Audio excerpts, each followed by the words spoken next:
Yun, what's up mga kalapatids, mga kagwaps, welcome back dito sa Gwaps TV Official. So medyo madaling mga kapiligiran mga kalapatids. Grabe magiging abangan namin dito sa Apari sigurado. Mahirap na karera to. Pambihira. Imagine niyo, halos sa 1,000 na lang speedan. Wala pa nagpapauwi rito sa amin. Zero pa rin mga kalapatids. 1,000 ibon mga kagwaps yung nakakarga ngayon sa Apari, Cagayan. So wala pa rin po nagkaklak. Hindi natin alam kung siruhan ba ngayon mga kalapatids, kung hindi ba makakauwi yung mga ibon. Pero sana merong mga magklak mga tropa para nang sa gayon makita natin kung kaninong ibon yung matitibay.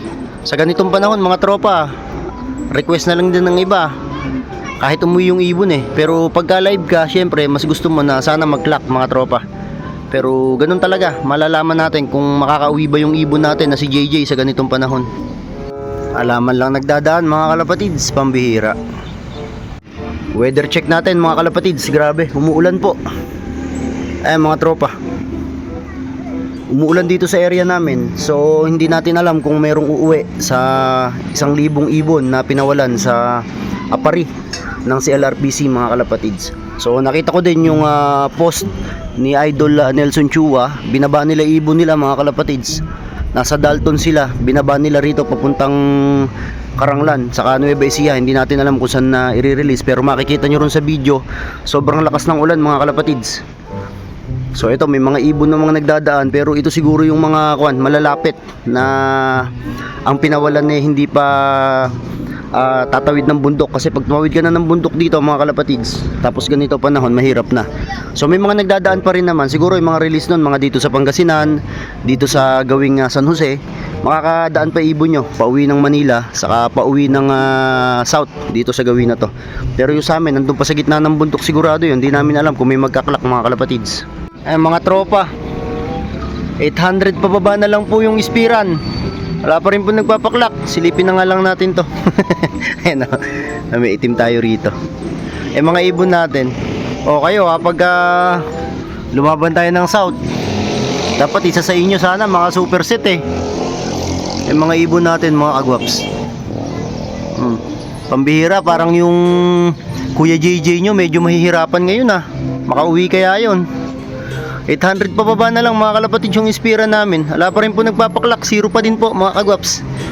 Dito po sa CLRPC, any area, kahit saan lugar, Cabanatuan, Santa Rosa, San Jose, Gimba, Talavera, Gapan, Cabiao, wala pa rin po nagpapaklak. Good luck sa atin, sa mga player ng CLRPC. Sana may umuwi sa mga ibon po ninyo. Nakakainip mga kalapatids kapag gaganito. Wala man lang din ako makita sa mapsi na nagpapaklak. Grabe, mukhang masisiro talaga yung karera namin ngayon Yung mga magkaklak dito sigurado swerte mga kalapatids, lalo na kung live. Partihan agad sigurado kapag may nagklak na live dito. Hati-hati na agad sila sa superset mga kalapatids pag ganun ang nangyari. Silipin ko na nga din muna mga tropa yung mga ibon natin dito.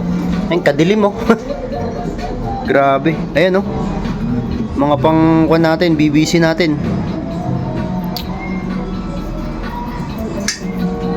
So ito yung mga susunod nating mga iti-training. So abangan natin sana si JJ.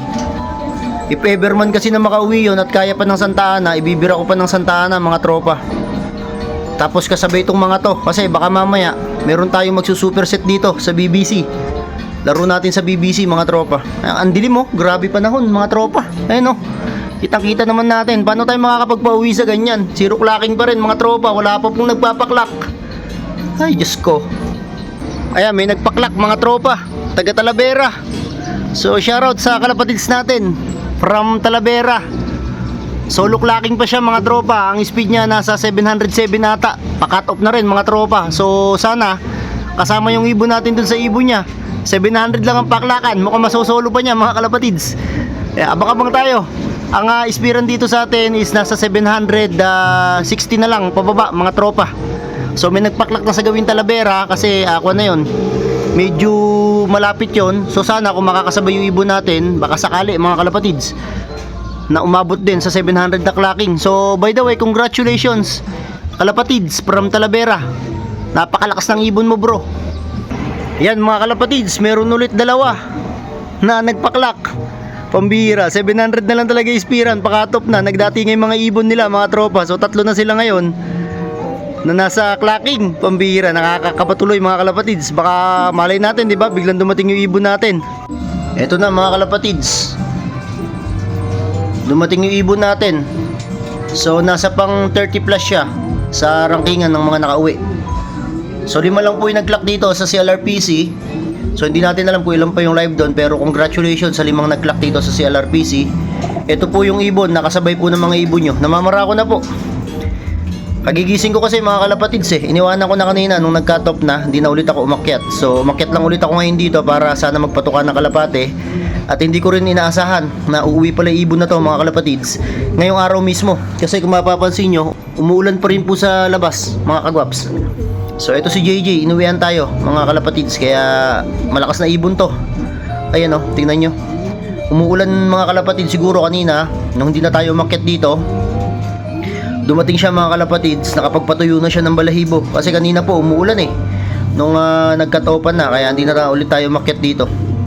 Mga tropa, ang galing mo JJ, napabilib ako ng kalapati na to. May pang santaan na pa tayo mga kalapatids. Gutom na gutom mga kagwaps. Siyempre kahit cut off yung ibon natin, sa hirap ng naging karera niya mga kalapatids, kailangan i-fully recover natin yan. Ayan mga tropa, yung ibon natin. So kailangan talaga, kahit sabihin natin na nag-cut off yung mga ibon natin, kung nakita naman natin yung performance, nasa ganito kahirap mga kalapatids na karera, umuwi po yung ibon natin. Imagine niyo, Apari Cagayan mga kalapatids, yung pinanggalingan ng kalapati natin, pero kinaya pa rin po niyang umuwi. Konting oras lang na naman mga kalapatids yung kulang niya para mag-clock siya. Pero sabi ko nga sa inyo, dahil ganito kahirap ang karera, okay lang po sa atin na kahit hindi tayo mag-clock basta tumuwi yung ibon natin. Ngayon malalaman natin mga kalapatids sa Santa Ana Cagayan kung ano magiging performance ng ibon natin na to. Pero umasa kayo na ipupuli recover ko to at susubukan pa natin yung Santa Ana mga kalapatids. May nag-aabang pa sa kanya na kung sakali man pwede natin siya ikarga sa BBC.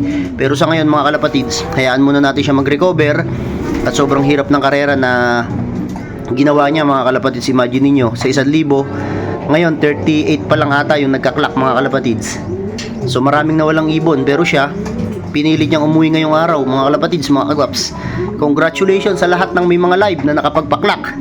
Milyon na naman yung kupuhan dito sa CLRPC mga tropa. At congratulations na rin pala in advance sa club na to, kasi last lap na kami next week.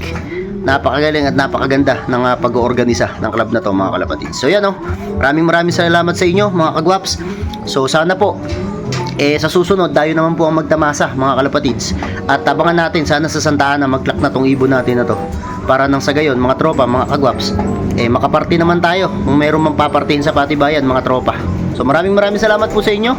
Dito ko natatapusin tong video na lang mga kalapatids. Muli, this is Kuya Ray and you are watching Guaps TV. Peace out.